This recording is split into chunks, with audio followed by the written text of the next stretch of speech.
Hello EDUSPLORERs, thanks for joining us again and welcome back to another informative video on our YouTube channel. There has been a growing calls with regards to the African artifacts to be returned back to the original countries within the African continent. In this episode, we shall be looking at why Western museums should return African artifacts. Also, we shall be looking at the strained relationship with regards to the display of those particular artifacts within the different European museums and the reason why those particular artifacts be returned back to the African countries. Without any more delay, we should just go straight into it.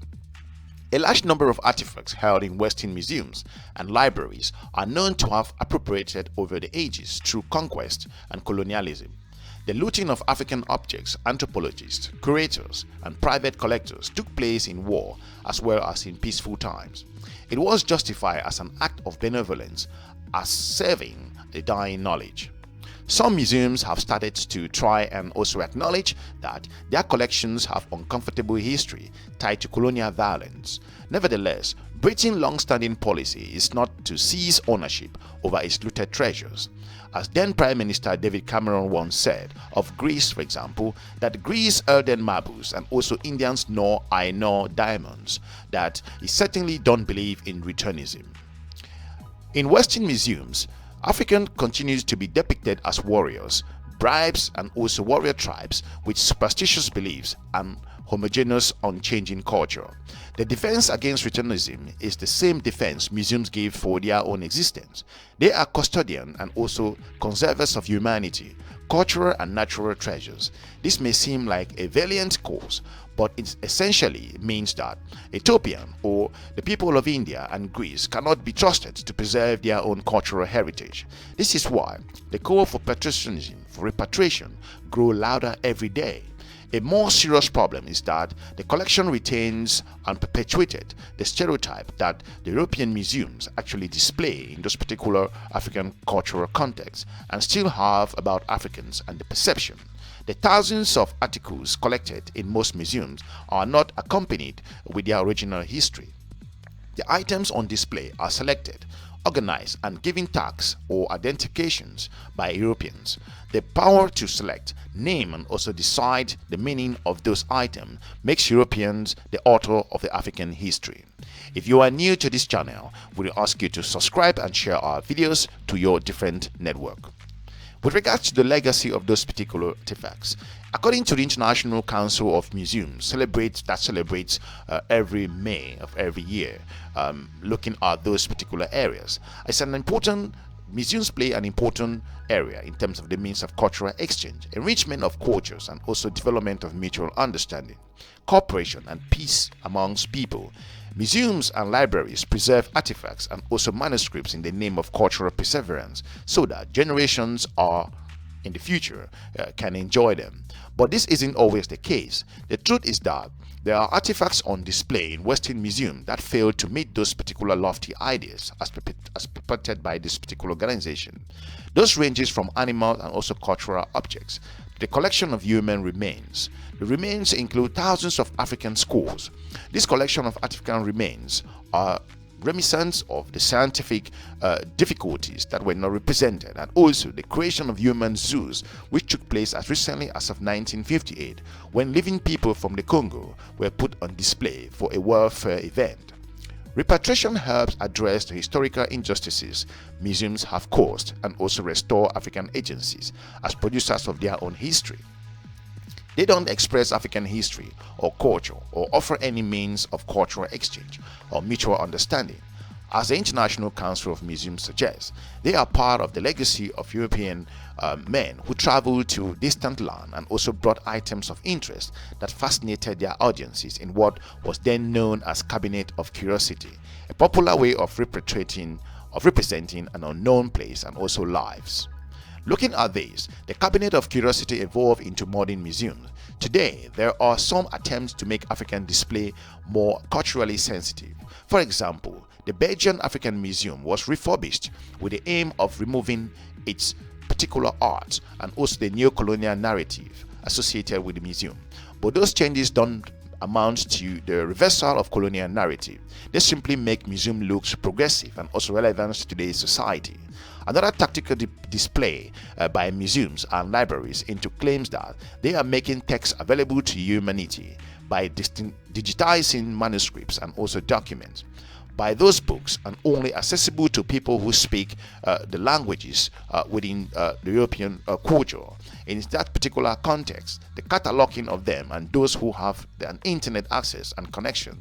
If those books aren't digitized, the only way to access them is to travel to the library and again readers access to the research passes needed, clearly beyond the means of those who will use them for their own regional purposes.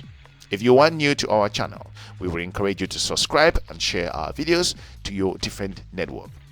In several Western ethnological museums, where colonial items are still kept, African continues to be depicted as warriors, tribes, with superstitious belief, as we've pointed out, and homogeneous and also unchanging cultures. Even when museums attempt to offer an insight into the regional purported or meaningful of certain artifacts, they are inevitably come from European perspective. The justification for repatriation is growing. Repatriation seems the only way to address the historical injustices museums have caused. This is crucial to restore the agencies of Africans as a producer of their own history. Looking into that, preservation is not the only answer to the question of what to do with those vast world of natural and cultural and intellectual items, including human remains held in Western museums. Following repatriation, Africans should determine the worth and also the place of those collections. Not all artifacts need to be preserved and also put on display. They are living sources of knowledge, objects of worship, and also expressions of life. For example, human remains including the skull of African ancestors may be buried following their traditions. Cultural items could become source of knowledge and also storytelling. For example, there are large volumes of G's manuscripts which were taken along with more than 15 tablets, holy replicas of the Ark of the Covenant during the Battle of the Magdala in 1868 by British troops. The tablet are sacred religious objects used by the Ethiopian Orthodox Tewahedo churches and around the world. Only priests can touch them, and also they can be displayed as an object of curiosity or relics. The Ethiopian manuscripts aren't artifacts. They are important documents that could be used as textbooks in thousands of traditional schools in Ethiopia. By disposing people of their own cultural artifacts, books and important religious and cultural relics, you disposes them of their own knowledge and history and philosophy. This has very concrete real-world implications. On this year's International Day, hopefully that these museums and libraries that hold vast collection of African culture and also resources must face the reality that they are still continuing a legacy of disposition similar to those that happened in colonial times. If you are new to our channel, we encourage you to subscribe and share our videos to your different network. The growing call with regards to the return of the African arts and also back to the African regional countries. There has been a concern with regards to this. In France, for example, activists have pushed on this aspect to make sure that these particular artifacts go back to those countries. There's also a counter call in different countries across Europe, in the UK, and there's a growing call also in the Netherlands and Germany. Some of the countries' government have accepted and agreed that these particular artifacts be put into process of return. However, you do have groups that point out that this could be a difficult aspect, that some do not recognize that at the time of the collections of these particular artifacts, that some of those countries were not in existence. Also, some also point out that some of the museums in those African countries are in a depreciated state, that they could not be able to manage and restore those particular artifacts if returned to those countries. Others have different perspective. However, there is a growing call that to some extent some of those particular artifacts be returned to the original nations, that for those who want to see them can travel to those countries.